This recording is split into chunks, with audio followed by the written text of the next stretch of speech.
Y tras la aprobación por unanimidad de esta resolución contra el bloqueo a Cuba en Naciones Unidas, varias son las voces que vienen ratificando la ilegalidad de las acciones de Washington. Nuestra enviada especial desde Nueva York, Aiza García, nos brinda detalles a esta hora. Hola Aiza, te escuchamos.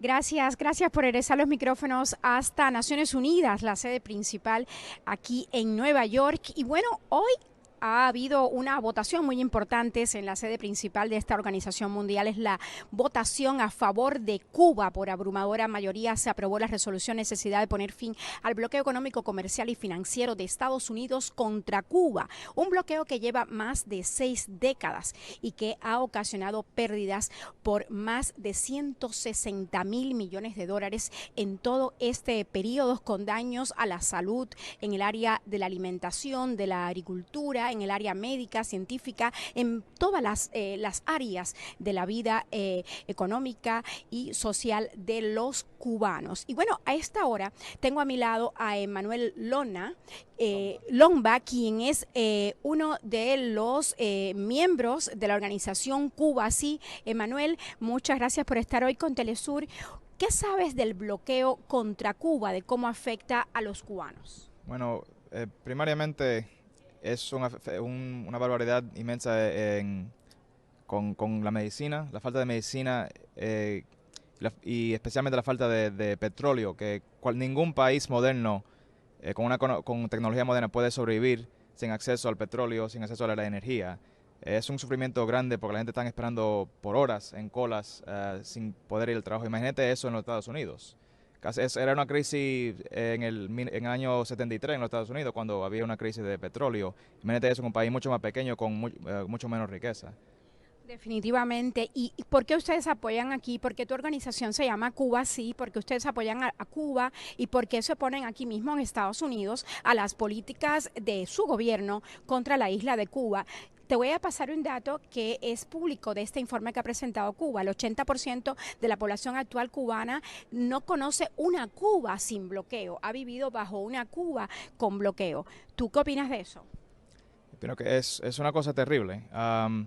Cuba ha demostrado, como han mostrado todos estos países, que tiene una solidaridad y siempre un poder diplomático grandísimo, un respeto diplomático con todos los países.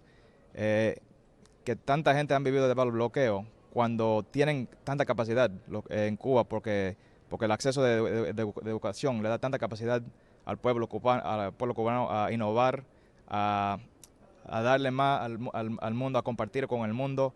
Eso para mí es terrible. También aquí se ha hablado de la solidaridad con Cuba en momentos difíciles como la pandemia, con el envío de médicos cubanos que han estado en 165 países ayudando a los pueblos de estos países. Eso se ha destacado acá. Y no sé si escuchaste que 21 países han estado pidiendo, de los 55 que participaron acá defendiendo a Cuba estos 2 días, han estado pidiendo que se saque a Cuba de esa lista que le llaman la lista de la ignominia, la lista de los supuestos patrocinadores del terrorismo. ¿Cuál es tu opinión? Eso sí es una hipocresía inmensa cuando los Estados Unidos es un país que le da armas a países con problemas de derechos humanos mucho peores que Cuba, como Saudi Arabia o Israel, que en este momento está cometiendo genocidio. Y el mismo, los órganos del Estado americano han cometido actos de terrorismo contra Cuba, como el bombardeo del avión en el 77, pienso.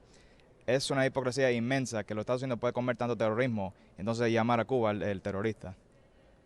Sí, también el embajador cubano que replicó a Estados Unidos habló hoy de la hipocresía del discurso de Estados Unidos. Muchas gracias, Emanuel, por estar hoy con Telesur. Y bueno, vamos a seguir con esta transmisión en vivo desde Naciones Unidas sobre lo que ocurre acá y la repercusión que tiene a nivel internacional la aprobación por abrumadora mayoría de esta resolución que llama a poner fin al bloqueo de más de 6 décadas, bloqueo económico, financiero y comercial de Estados Unidos contra Cuba. Regresamos los micrófonos hasta Caracas, Venezuela.